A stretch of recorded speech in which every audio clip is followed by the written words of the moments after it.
Fox News alert, we're at war. Cartels are now officially in the Pentagon's crosshairs. And it's not just the wall anymore. Trump wants to take the fight to El Chapo's front yard. We love this country like they love their countries. We have to protect our country. So, we're playing a tough game. So, President Trump has told the U.S. military to get rid of South American cartels once and for all. What if the U.S. Marines were no longer preparing for wars thousands of miles away, but for raids just across the border? Washington has quietly shifted the cartels from a law enforcement problem to a national security enemy, placing them in the same category as ISIS. Today, we're examining why the Pentagon is considering drones, special forces, and even direct strikes against targets in Mexico. Could this be the beginning of a military campaign unlike anything we've seen in the Americas since the Cold War? Stick with us. You won't want to miss the details. Before we move on, I'd like to ask you a small favor. If you appreciate this content, please take a second to like this video and subscribe to the channel. Over 98% of you watch the videos without subscribing. It costs you nothing, but it makes a huge difference to us. So did you click the subscribe button? Great, thank you so much. Now back to the video. How did an organization once treated as nothing more than street thugs end up ranked alongside America's most dangerous terrorist networks? We love this country like they love their countries. We have to protect our country.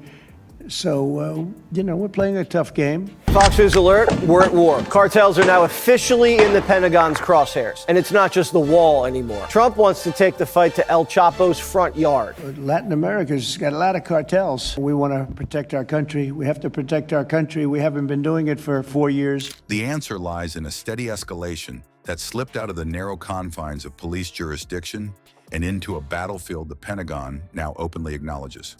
For years, the cartels were treated almost the same way as a biker gang or a smuggling ring. The stories filling headlines were about DEA busts, cross-border drug tunnels, and seizures of cash that barely made a dent in their operations. Each success looked good on paper, but the overall strategy resembled an endless treadmill: raids, arrests, and prosecutions that never slowed the flow of narcotics moving north.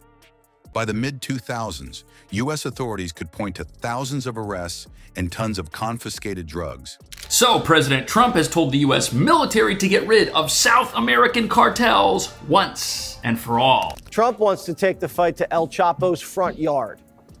But progressive activists say taking the fight south of the border will just exacerbate relations with Mexico. Yet overdose rates in American cities kept rising, and violence in Mexican border towns grew even more extreme. The problem was not only scale, but evolution. While Washington kept pressing the idea of cartel members as common criminals, the cartels had already morphed into something closer to multinational enterprises. They no longer relied solely on narcotics. Crude oil theft from pipelines became a billion-dollar sideline, where cartels would drain fuel directly from state-run facilities and sell it on the black market. Migrants passing through cartel-controlled corridors were forced to pay rent at armed checkpoints. Human trafficking routes ran with the same efficiency as drug pipelines. Who critics speculate is secretly fueling radical protests taking over America. And it's not just the wall anymore. Trump ordered the kill shot. The days of local busts and random motels, they were fun, but that's Breaking Bad stuff. While protecting the very gangsters who've made billions flooding our border with illegal immigrants for years. By building revenue streams outside narcotics, cartels insulated themselves from drug crackdowns and fused economic power with territorial control. This expansion reshaped life in many communities in northern and central Mexico. In towns under cartel grip, the state became little more than a facade. People no longer lined up outside government buildings to pay their taxes.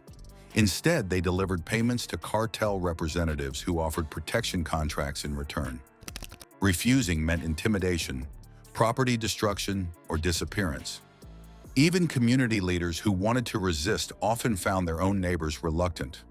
afraid that refusing cooperation would bring brutal retaliation against families. But not in the way most people think. You see, these cartels get rich off the US border in more ways than one. You think these cartels are just content with running Mexico? No, they want to run your neighborhood, my neighborhood, not just by smuggling contraband, but also by smuggling illegal immigrants, which earned them $13 billion in 2024. In these controlled zones, the presence of the national government shrank to almost nothing, while generators, food, and infrastructure projects came directly from money cartel bosses provided. What made the cartel power structure even harder to break was the level of infiltration inside law enforcement. Police chiefs and local commanders could accept thousands of dollars to look the other way, or worse, hand over the exact time and location of planned raids. Convoys of armed trucks carrying loads of cocaine or meth would pass untouched because a sympathetic officer tipped them off minutes earlier. For federal governments trying to run large-scale operations, this corruption meant every move risked being compromised before it began. It was this environment, unrelenting violence, deep corruption, and cartel-dominated territories, that propelled officials in Washington to reconsider the framework. Defining them as drug traffickers sounded outdated when their methods mirrored those of foreign insurgencies. The State Department began advancing the classification of certain cartels as foreign terrorist organizations. That label carried immense legal and military consequences.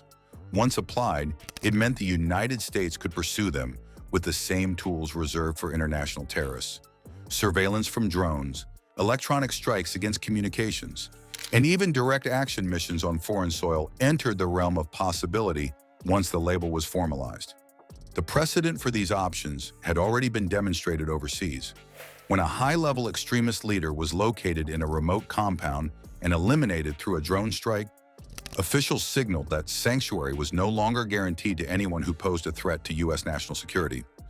Applying the same principle to the Western Hemisphere meant cartel commanders could no longer assume safety simply by remaining south of the border. The horizon now contains scenarios where Marines could be tasked with operations once restricted to conflicts in the Middle East. By reframing the cartels as direct security threats, not just organized crime, the Pentagon set the stage for action. The Marines already maintained rapid deployment forces trained to strike anywhere with minimal notice. Drone surveillance assets, usually associated with Afghanistan or Iraq, were redirected to scan rural stretches of Mexico and Central America. These preparations are not theoretical. They exist in real time, waiting only for political approval, and hint at a phase of the conflict where America's warfighting machinery could be unleashed not across an ocean, but just across its southern border. The fight against cartels has crossed a line, no longer contained to DEA raids or courtroom trials. It now sits on a military front where Marine strike teams and armed drones could cross borders with little warning. The question is no longer if America has the ability to act. It's whether leaders choose to launch such missions. If that order comes, the message to the cartels will be swift and uncompromising. This reclassification as terrorist threats changes the balance of power across the region, forcing everyone to imagine what a Marine-led operation in the Americas would actually look like.